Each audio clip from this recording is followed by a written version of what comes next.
Nagharap sa pagdinig ng Kongreso si dating Pangulong Duterte at dating Senador Antonio Trillanes sa pagpapatuloy ng Quadcom hearing sa issue ng war on drugs. Nilabas po yung report na yon sa sobrang pagproteksyon nila kay Michael Yang, yung mismong gumawa ng investigasyon, yun yung gustong ipapatay at sinampahan ng kaliwat kanang kaso. Kaya makita natin doon sa mga drug lord na hindi kasabwat sa sindikato ni Duterte, ano siya, porsigido siyang patayin, pero doon sa kanilang grupo, itong mga ito na mention, Michael Yang, Charlie Tan at Sammy Oy, protektado hanggang ngayon. Ni nga yung PDEA director ni Duterte na si Wilkins Villanueva, ni hindi nga masama sa drug list hanggang after 2022 si Michael Yang. Yun po ang dahilan kasi biniling po sa kanya yan ni Duterte. Salamat po. Mr. Chair, Yeah, please proceed, Congressman Teves. may I Mr. ask Chairman. the former President kung alam niyo po ba na kinasuhan po ni former Senator Trillanes sina Congressman Paulo Duterte, Attorney Mans Carpio for drug smuggling?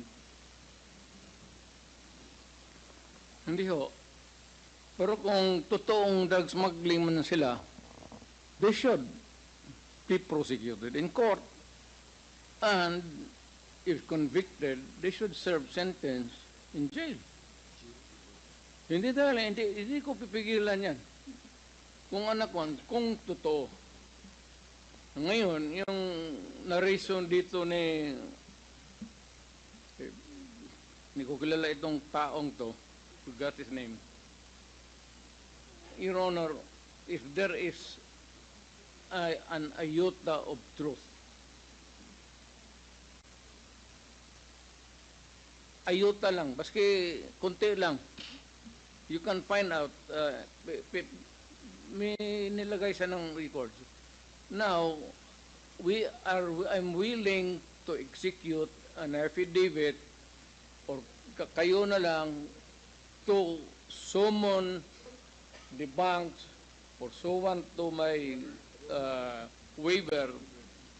Kung may totoo lang maski isa, I will hang myself in front of you. You can summon, I will sign a waiver, all banks, pati yung World Bank ng Amerika.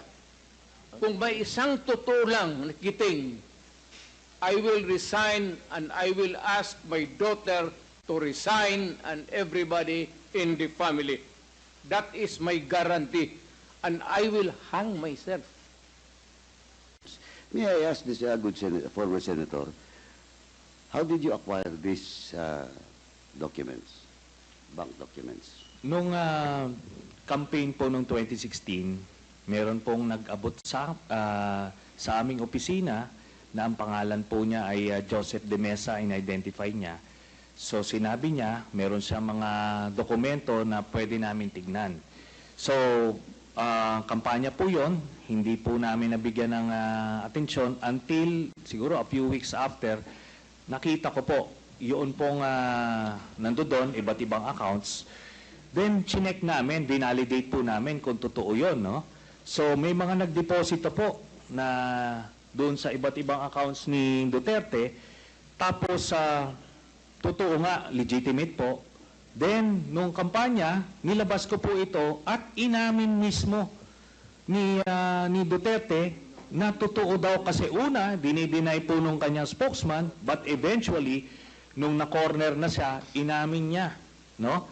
Tapos, hinamon din niya po kami na magbibigay din siya ng waiver. It's the very same dare na sinasabi niya ngayon, o bluff na sinasabi niya.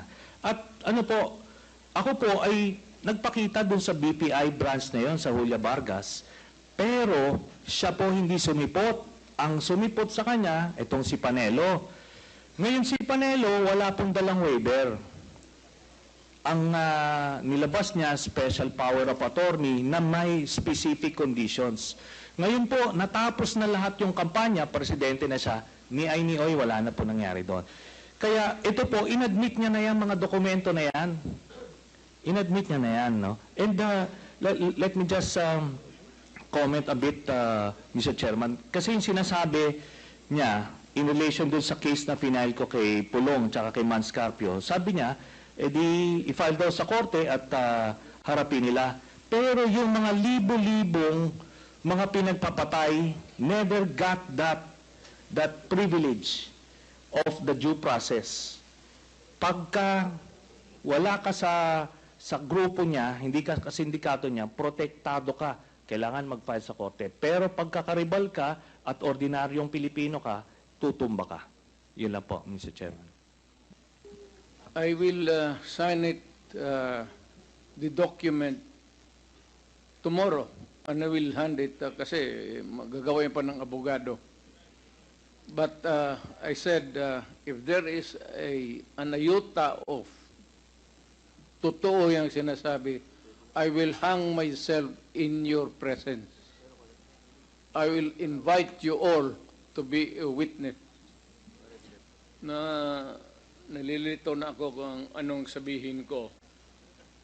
Pero sabi ko kung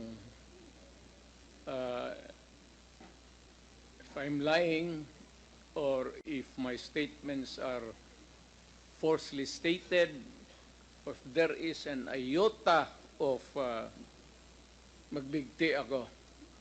So, in the same manner na kung magbigti ako, si Trillanes dapat magsabay rin sa akin. Okay, duly noted of your thoughts, Mr. President. Former Senator Trillanes, you're recognized. Maraming salamat, Mr. Chairman. Ito pong dokumentong ito po yung naging basis ko nung plunder case na final ko kay Duterte noong 2016. At ito po ay inimbestigahan ng Ombudsman. At ang Deputy Ombudsman, Arthur Carandang, and I think the Quadcom can invite him, siya ang nag-conduct ng investigation. Humingi siya ng dokumento sa AMLAC at kinonfirm niya. And because of that, tinanggal ni Duterte si Deputy Ombudsman. Now, aside from that, so pwede natin, suggested by Chairman Paduano, na yung AMLAC mismo, unless, since hindi naman na siya incumbent, ay pwedeng ma-access yun with the waiver. Pero we've been there before. Nagsabi na yan siya na magbibigay siya ng waiver.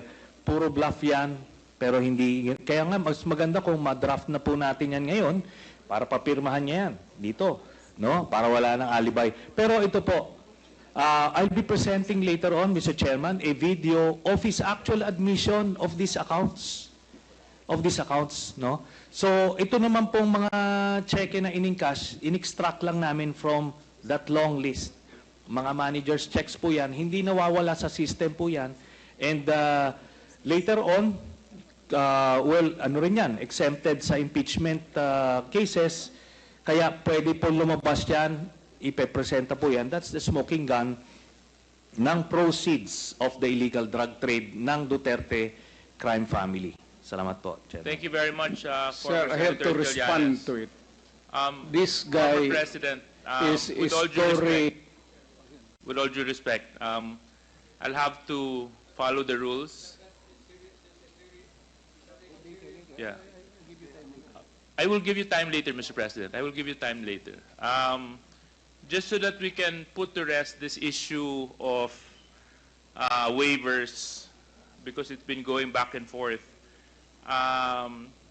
Will the former president be okay that if we draft the waiver now, that it be signed today instead of tomorrow? Will you be fine with that, Mr. President? Anong kapalit, sir? Hindi. Sampalin ko siya sa publiko. Hindi. Wala naman. Ngayon na. Wala pong galunan. Mr. Chairman. I'll give you, sampalin ko sa Mr. Chairman. publiko. Session suspended. Yes.